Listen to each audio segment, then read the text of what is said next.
The palace security council assembled within minutes. Not in chaos, not in panic, but in something far more dangerous. Controlled silence. See this? It tells Prince the whole Adrian story. stood at the center Almost of the there. operations table, red emergency lighting reflecting across the glass surface beneath him. Screens displayed security feeds from every corridor, every gate, every service tunnel beneath the ancient structure. Seal the motor wing, The time he has ordered come. You calmly. must accept your No alarms. responsibilities. Heed his No words. Our public family's alert. legacy is at stake. I I want understand. internal I will not fail lockdown you. only. The commander Initiating nodded. global sync now. All Already systems in are motion, responding. Your Pathway Highness. secure. Monitoring King for Alistair anomalies. watched his son carefully. There was something different about Adrian today. Not anger. Not fear. Resolve. The kind that only appeared when someone realized the world was not as safe as they once believed. The Queen's corridor. Meanwhile, in the private West Wing, Queen Eleanor stood near her window, watching the morning storm break My over the people, gardens. we stand Her at the reflection threshold. stared back at her. Together, we Not shall as a divest the queen, destiny of as a woman prosperity and haunted unity. by memories. As you see, A the network quiet analysis knock reveals sounded. critical vulnerabilities Your in the Majesty, infrastructure. a We lady must in address these waiting immediately said to maintain softly. operational The integrity. king requests your presence in the private council chamber. Eleanor's fingers tightened slightly around the window frame. Is everything all How right? time changes The us attendant all. hesitated, only for a second. I believe His Majesty wishes done, to sir. discuss a Good as new. security matter. Excellent. Eleanor Thank you. closed her eyes My pleasure, briefly. Somewhere deep inside, an old My lords, instinct the realm is stirred. imperiled. Something from What years is your ago. command, sire? Something she had We hoped must was prepare buried for forever. war. Back in the garage, forensic teams worked silently around the vehicle. Prince Adrian crouched beside the severed brake line, studying the cut edges under magnification. Clean tool, he said. Not rushed. In this moment of not global panicked. significance, we must act One of with the unity and engineers resolve. spoke carefully. Together, we can Whoever overcome did the this challenges that lie knew ahead. exactly where to cut. Adrian nodded slowly. This wasn't vandalism. He stood. This was rehearsal. The room went colder. The first real clue. A junior technician approached nervously. Sir, we found something else. She handed him a tiny fiber bag. Inside, red clay fragments. Adrian's jaw tightened. West Nursery Construction Zone, he said instantly. The commander looked shocked. That path is restricted to senior staff and royal residential access. Adrian didn't respond, because his mind was already racing ahead. Access logs, personnel overlaps, old visitor permissions, and one name that kept circling back. Marcus Hale. The king and the sun. King Alistair stood alone for a moment after the teams dispersed. Adrian approached him quietly. Father, we need to consider something difficult. The king gave a tired smile. You've been preparing me for difficult truths since you were 12. Adrian exhaled slowly. This attack required palace familiarity. Someone who understands routines. Security blind spots. Staff psychology. The king nodded. Then find them. Adrian hesitated. And if they are This engine's connected a real to puzzle, the but I'll family? get it running. Silence. See this? It Long. tells the whole story. Heavy. Finally, Almost the there. king spoke. Then we handle it with dignity. But we handle it fully. Adrian nodded once. Decision made. Gareth's breaking point. Across the city, Gareth sat inside his small kitchen, staring at his phone. No messages from Marcus. No instructions. No confirmation his daughter was safe. Just silence. And silence was worse. Because silence meant waiting. And waiting meant fear. He opened a drawer and pulled out an old photo. Him and his daughter at a seaside fair. Cotton candy. When? Laughter. I did it for you, he whispered. But the words sounded hollow even to him. Because deep down Gareth knew. There was no version of this story where he walked away unchanged. The Queen enters the chamber. Queen Eleanor stepped into the private council room. King Alistair stood near the fireplace. Adrian stood beside a screen, paused on security footage timestamps. Eleanor immediately felt the shift. What's happened? She asked quietly. The king gestured gently. Please, sit. She didn't. Instead, she looked directly at Adrian. You found something. Adrian met her gaze. Yes. No accusation. No hostility. Just truth. Your former husband has been inside palace proximity zones multiple times over the last 6 months. Eleanor's face went pale, not dramatically but like color draining slowly from porcelain. That's impossible, she said softly. Adrian didn't move. We have access logs. Silence swallowed the room. Finally, Eleanor spoke again. He said he needed closure. He said he wanted peace. The king closed his eyes briefly. And you believed him. Eleanor's voice cracked, just once. Yes. The realization. No one shouted. No one blamed. Because they all understood something important at that moment. This wasn't about love, or past relationships, or even betrayal. This was about someone weaponizing history. Adrian's private vow. That night, standing alone in the palace courtyard, Adrian looked up at the storm clouds breaking apart. "This ends with me," he whispered to himself. Not violently, not emotionally, but decisively. Because leadership wasn't about never facing darkness. It was about refusing to let darkness spread. Part 1 Closing Scene. Inside the palace archive wing, security quietly prepared sealed evidence containers. In the city, Marcus Hale poured himself a glass of expensive whiskey, watching news coverage of the upcoming royal charity event. He smiled, believing his plan was still unfolding perfectly. And in a small apartment, Gareth finally received a message. "You did well. Stay quiet. For your daughter's future." Gareth dropped the phone and began to cry, because he now understood something Marcus never did. Some victories cost too much to survive. The hidden web of control. The palace felt different now. Not unsafe, not broken, but alert, like a living thing that had sensed danger moving beneath its skin. The investigation begins quietly. Prince Adrian stood inside the Royal Intelligence Briefing Room, a chamber rarely used outside national-level threats. Screens displayed timelines, staff movement patterns, financial transaction webs, and communication logs. Commander Hale, no relation to Marcus, spoke carefully. Marcus didn't rush this. He built relationships first. Donations, charity events, private consultations with former staff. Adrian nodded slowly. Influence before action. He zoomed into a financial chart. Small payments, not bribes. Support grants. Helping struggling staff members. Medical bills. Education loans. Family emergencies. He wasn't buying loyalty, Adrian said quietly. He was buying silence. The Queen's private confession. Queen Eleanor sat in the chapel alone. No crown. No guards. Just a woman facing the consequences of trusting someone she once loved. Adrian entered quietly. "I didn't tell him anything important," she said before he spoke. "I know," Adrian replied gently. But he didn't need secrets. He only needed access. Tears filled her eyes, but she didn't let them fall. "He told me he wanted to make peace with the past," she whispered. Initiating global Adrian sync now. sat All beside systems her. are responding. Sometimes secure. people don't Monitoring want for peace. anomalies. They want relevance. Gareth's interrogation. The truth emerges. Gareth sat across from investigators, but instead of harsh lights and threats, they gave him tea. And patience. Because broken people tell truth faster when they feel safe. "I never met him inside the palace," Gareth said, voice shaking. "He met me outside, cafes, parking garages." "Did he ever talk about hurting the king?" the investigator asked. Gareth shook his head violently. "No. He said humiliation was worse than death. He wanted the king to lose public confidence." Adrian, watching from the observation room, clenched his jaw. Because that told him something chilling. Marcus wasn't just angry. He was strategic. The hidden recordings. Security sweep teams found 3 more listening devices across palace service areas. Not spying on strategy meetings. Spying on emotional conversations. Private staff complaints. Moments of exhaustion. Arguments. Marcus wanted content. Narrative control. Public manipulation. The king's quiet strength. King Alistair called a private meeting with senior staff. No anger. No threats. Just honesty. "Someone tried to use our weaknesses against us," he said. "But weakness is not shameful. Hiding truth is." Staff morale didn't collapse. It strengthened. Because they felt trusted. And trusted people protect what they belong to. Marcus makes his move. Across the city, Marcus met with media intermediaries. Not journalists. Story brokers. People who shaped narratives before they reached newsrooms. "Timing is everything," Marcus said calmly. "When the king fails publicly, I release emotional instability recordings." He truly believed humiliation would destroy leadership. Because Marcus never understood something important. Respect built over decades cannot be erased in seconds.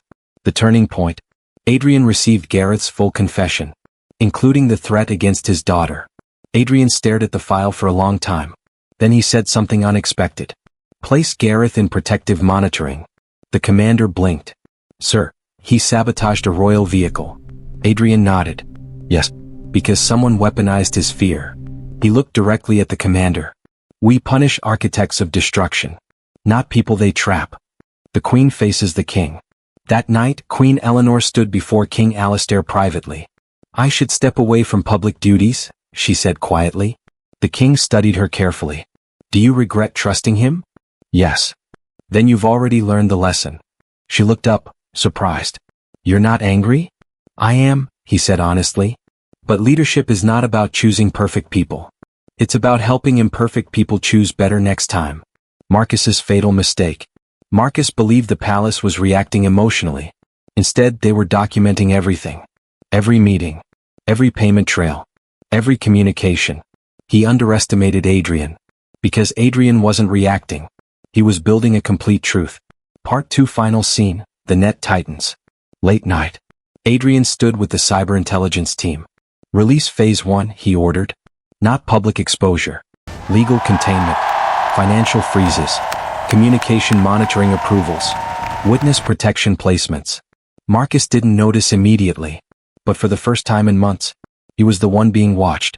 Meanwhile, Gareth received secure confirmation. "Your daughter is safe.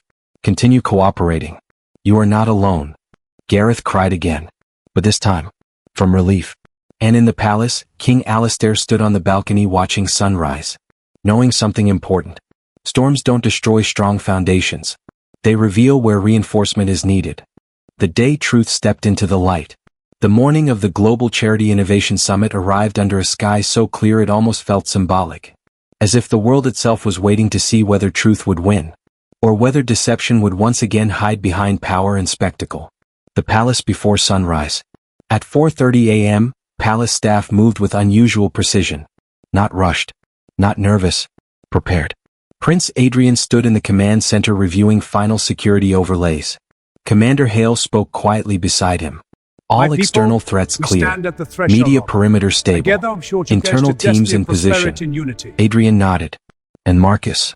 "Under passive surveillance. He believes today is still his victory day."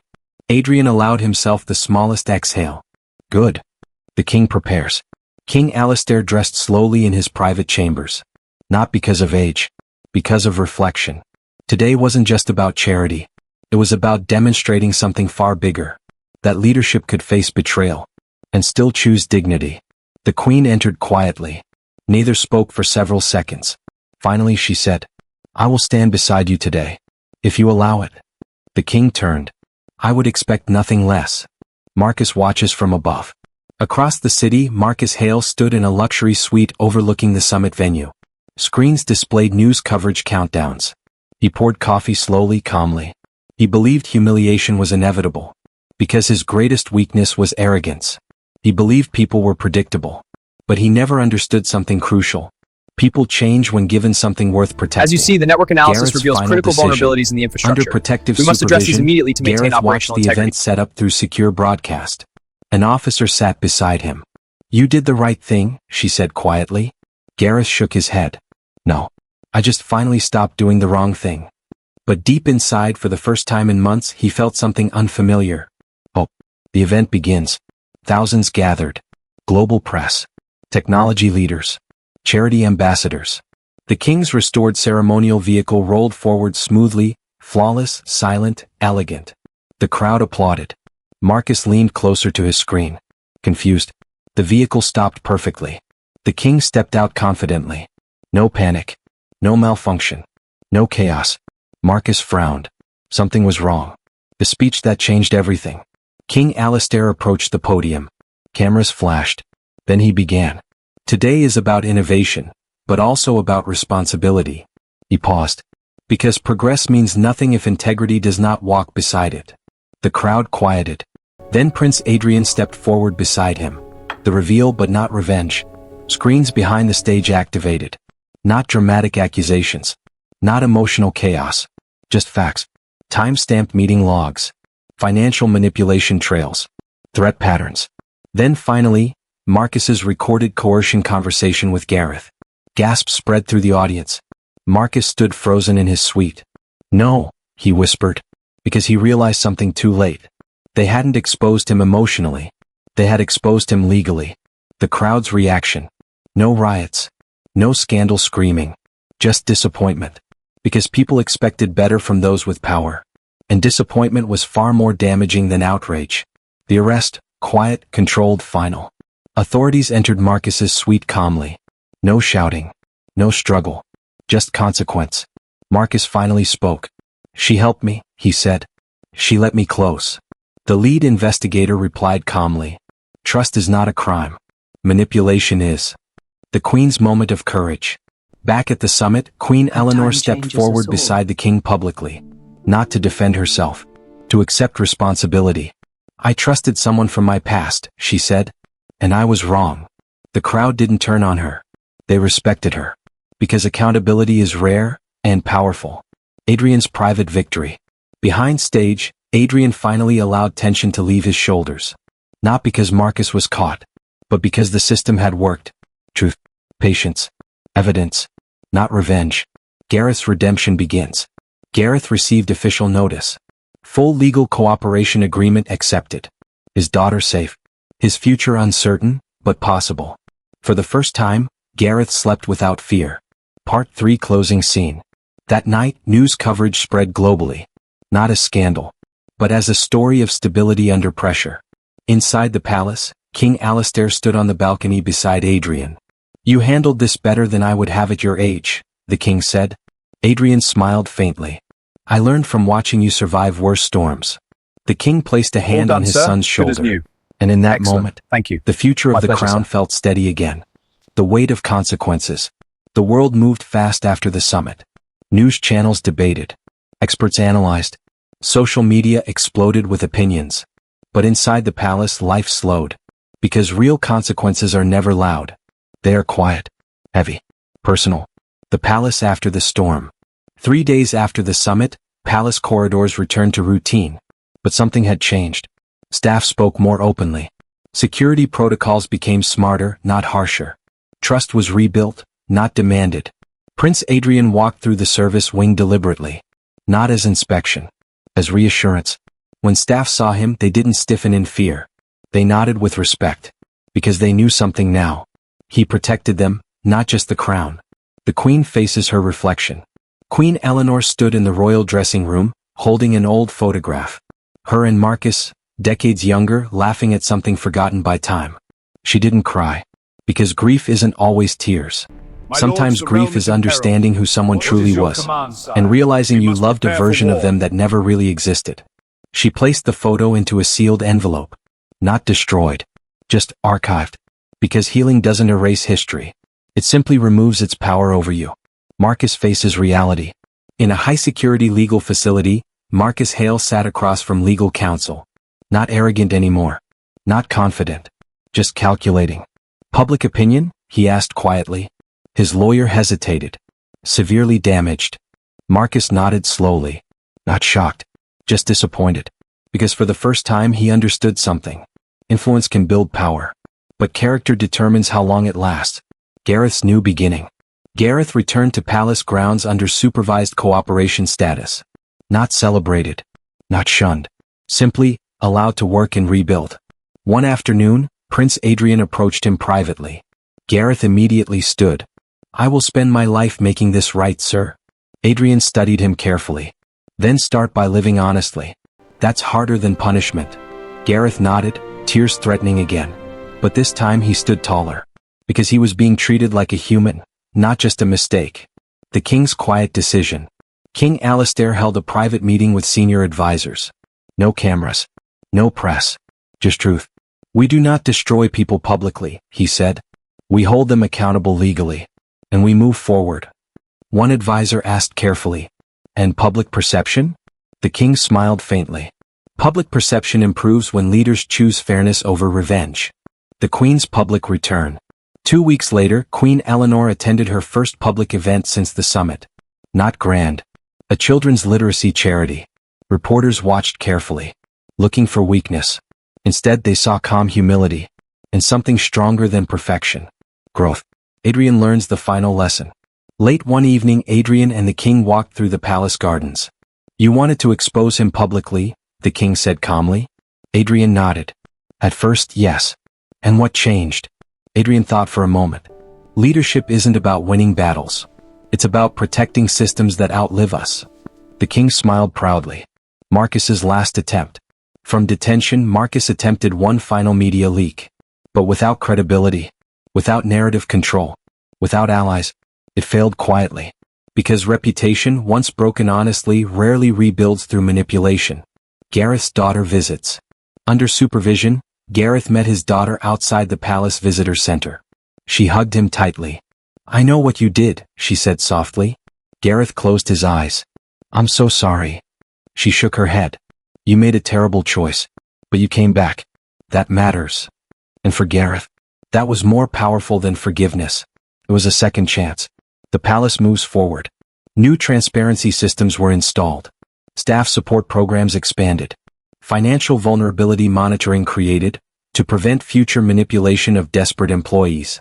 Because the palace learned something powerful. Security isn't just cameras and guards. Security is people who feel safe enough to ask for help. Part 4 Closing Scene. At sunset, Queen Eleanor joined King Alastair on the West Terrace. "I thought losing trust would destroy everything," she said quietly. The king shook his head. "No. Hiding truth destroys everything." She took his hand. And for the first time since the crisis began, they both felt peace returning. Legacy beyond the crown. Winter arrived quietly over the palace. Snow rested gently along stone railings, softening edges that had witnessed centuries of power, mistakes, and redemption.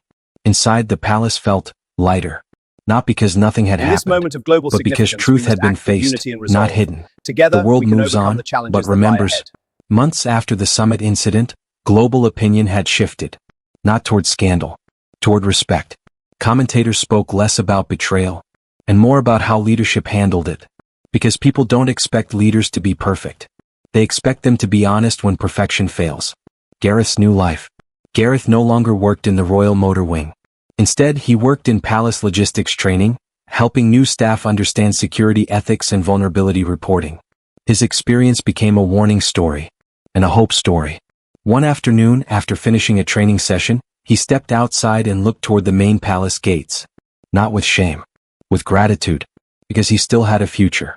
And sometimes, that's the greatest mercy life can give. The Queen's personal mission. Queen Eleanor quietly launched a new foundation.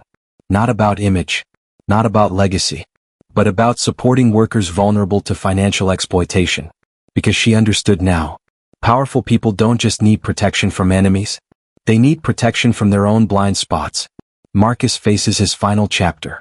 Marcus accepted a negotiated legal resolution. Not dramatic, not theatrical, just final.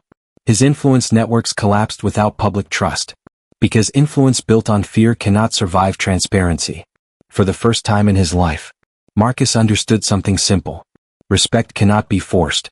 It must be earned and maintained. Adrian steps into the future. Prince Adrian began taking on more international leadership roles. Not as preparation for power, as preparation for responsibility. During one global forum, a young journalist asked him, "How do you lead after betrayal?"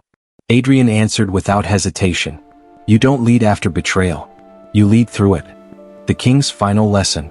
One quiet evening, King Alastair called Adrian to the private library. He handed him an old leather journal. Inside were handwritten notes from past monarchs. Mistakes, lessons, regrets, victories. "No crown is inherited," the king said quietly. "Only responsibility is." Adrian understood. And for the first time, the future didn't feel heavy. It felt meaningful.